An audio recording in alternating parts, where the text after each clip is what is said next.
This is Radar for On the Radar Entertainment Blog, coming to another edition of Movie Reviews and Observations number 148. The theme of this week was I didn't get to watch all 8 movies that I still have left from the Scobie Public Library, but I was able to finish Jurassic Hunt and Fantastic Beasts because I fell asleep through parts of those movies, and I realized I think I saw the Train to Busan sequel, Peninsula. So those, made the decisions on that. I saw the parts that I missed in Fantastic Beasts number 3, but so the other theme was I watched movies that were all like essentially 2 hours or longer for the most part. And as you know, one of my pet peeves is there's no point in making a movie super long if it's not that good of a movie.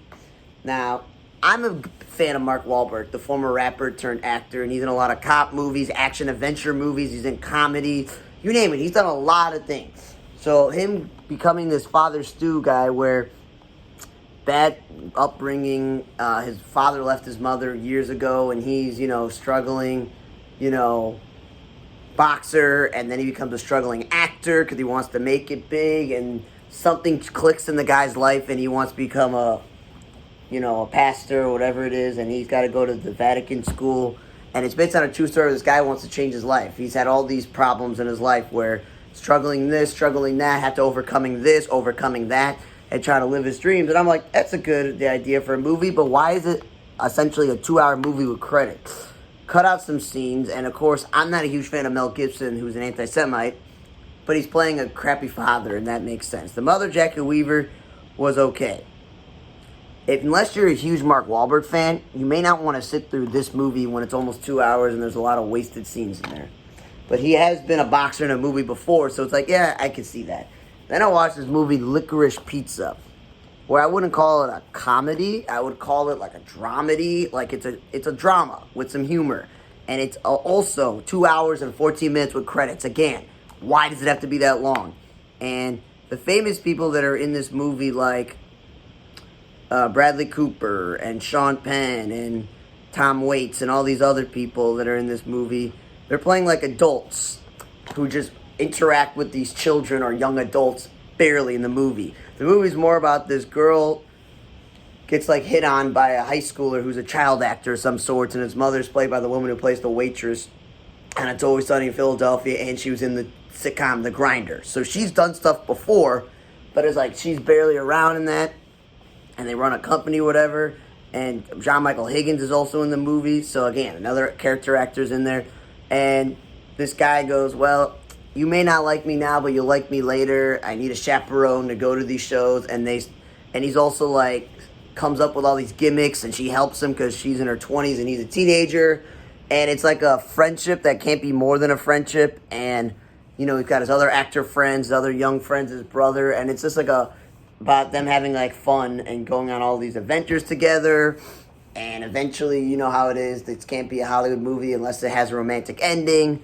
And it was pretty interesting, and I was like, yeah, it's an okay movie. I think I dozed off for a bit due to me being tired, not because it was boring, but again, 2 hours and 14 minutes is very long of a movie, and I thought it was cool. It was cool enough to sit through. Another thing is, I don't know this Alana Haim woman, know much about her. Supposedly in the movie, she's playing a Jew because she's Jewish, and her multiple sisters, her mother and her father, guess what? Played by her actual mother and father and her sisters. So I'm like, I don't know how she got that worked in the credit in this movie, unless she like produced it somehow. But yeah, I thought that was interesting.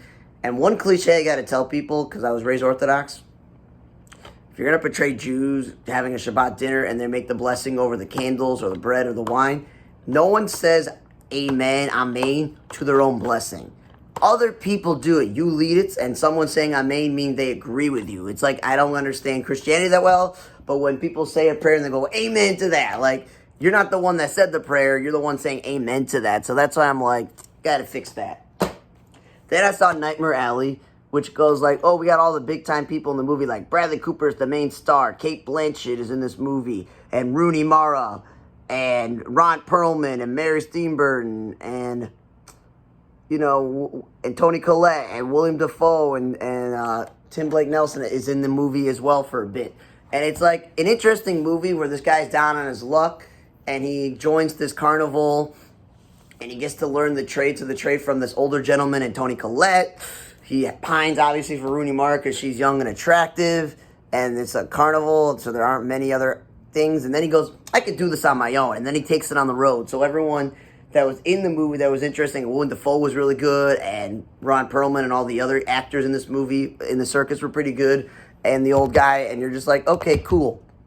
Let's forget about all of that, because, again, this movie is 2 hours and a half with credits. 2.5 hour movie. It's longer than the first two I told you about. And it's like, I'm going to tell you this. I don't want to spoil it, but I don't like how the movie ends and the way it started. Like, Bradley Cooper screwed over and not having a good life. Like, that's not the point. Like, Cate Blanchett played a psychiatrist who records conversations, and she's, like, manipulating him to go against a client and do this that ruins his love life with Mara, and that makes him an alcoholic and all this other stuff, and basically, like, it screws him over.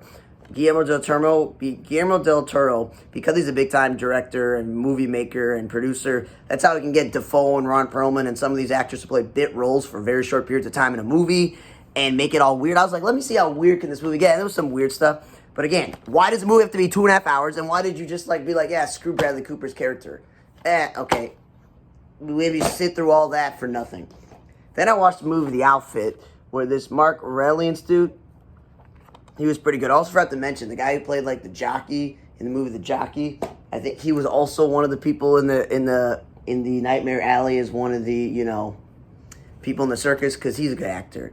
And this movie, Dylan O'Brien plays like a gangster, and everyone else in this movie I don't really know Zoe Deutsch that well, but Mark Rylance, I've seen him before. And this one was shorter than the others. It's an hour and 47 minutes. I fell asleep. I was dead tired. I got to take a shower, get your face wet, wake up and try to watch this, because it's a cool movie where this guy's, you think he's just a tailor, and he let these gangsters have meetings and drop messages, and Dylan O'Brien and his other dudes are like working for his father. There's a vacuum with Al Capone gone, because it's like in the 40s or 50s or whatever. And you got all these rival gangs, and they're trying to do it, and she's a secretary. And I'm not trying to ruin it, but there's all these like reveal with what's going on in the last 20, 30 minutes of the movie that you really need to pay attention. So I was like, cool. It's more than meets the eye, this outfit, because if you ever watch Black Lightning, Gamby's character, really good actor who plays him, he's a tailor, but then he's got all these secret underground passages and laboratories and things in his basement, but that's his like cover. He's a tailor. So I thought it was interesting, crime movie. You shouldn't, just because he looks like an old man doesn't mean he doesn't know what he's doing. So I thought that was better than the other three movies. Not that Father Stu was a bad movie. And then I saw Ambulance with my roommate. I didn't really want to watch a long movie Thursday night because I thought I had plans, whatever. I say that for like a Saturday. But I obviously know Jake Gyllenhaal. He's been in so many movies. And it's made by Michael Bay, so Transformers, a lot of big-time movies. But I don't really know this Isa Gonzalez, a Yahabol Matian. Like, I'd recognize the guy who's in charge of the police, like, detective force, like, he was in charge. Then you had, like, undercover cops waiting outside the bank. Then you have the cop who's shot in the movie, and then his training officer partner. And then you got this tech lady. Then you got the FBI agent who's supposedly in charge of, like, bank robberies, which is a thing I didn't know. Like, that's his only thing, and he went to college with him, so he knows them. These two are brothers, even though they're black and white. You got Mexican gangs, all this other stuff. You got a dumb black friend who works for him and stuff. And it's like, yeah, I need money for my wife's cancer treatment. We have a baby, and no one helped me, and I'm out of the military. So it's kind of interesting there. And you're like, are you back in that shady business? No, I never really left the shady business. And obviously, if you've seen the trailers, when you watch other movies or on TV, essentially like, okay, they rob a bank and things go south. And I recognize the big tall guy with the beard because I'm like, oh my God, that's Thor, and I like Thor from Avengers, but Thor from the sitcom on CBS Ghost. I'm like, good, this guy's getting some role from being in that really funny sitcom. So he is one of the people on the crew, and there's some other guys. And I just thought, okay, the movie didn't have to be 2 out of 17, because when it's 2 hours plus, there's a lot of extra drama, a lot of talking, a lot of things that like weren't needed. I felt like they dragged this movie on just a bit. My roommate fell asleep, he was tired. But I was like, come on. This movie should have already ended. A lot of stuff should have already happened. You're just dragging it all on. And it's like, okay, whoop-de-doo. Like, it was a good movie, but I just felt like this dragged it way too long with unneeded stuff. Then, didn't have time yesterday, so I watched the movie League of Super Pets with Dwayne Johnson and Kevin Hart. And what I will say is this, is that I'm interested they decided to make a movie in theaters about Crypto the Super Dog, from reading all the comic books, watching the cartoons, even his own show with other super pets. I thought it was interesting. They kind of took liberties with the introductory of Ace the Bat Hound, and other characters, and their interpretations of the Justice League, but making it into like a kid's film. I was like, okay, fine, I'll be clever. But then Natasha Lyonne is basically like she does a lot of time. I want to play like an old white guy from like New York from like the 40s, and she's like swearing and they curse her and they bleep it out. I'm like, it's a kid's movie and it's a dumb gag. Basically she's from a comedy background. Kate McKinnon playing the evil pet is a background of comedy. Vanessa Bayer voiced the pig. She's from SNL. Ben Schwartz and Tom Hiddleston are comedy backgrounds. They're like, okay, let's get funny people to voice a role. But then we'll get John Krasinski, who's an action star, after being in The Office to voice Superman. And the guy voicing Lex, don't really know him. But Keanu Reeves to voice Batman. I'm like, that's a good choice, because some people thought he maybe could have been Batman. And obviously, Dwayne is voicing Crypto because he's being serious. Kevin Hart being Ace, I didn't really buy that. And the woman who voiced Lois Lane, Mercy Graves, some of these characters, I don't really know them that well. And then, of course, they had Daveed Diggs voicing Cyborg. But I'm saying, there's never been an interpretation of Cyborg with an afro, half of his head. I'm like, but Cyborg's been in the Justice League? Cool. They get a Flash in there. I'm not familiar with that Flash. The guy voicing him. And then you had Aquaman, and they had him by, like, Jermaine Clement. But they made him look biracial. But at least they got the hook right. They got Aquaman with a hook. I thought that was interesting. But I'm like, okay.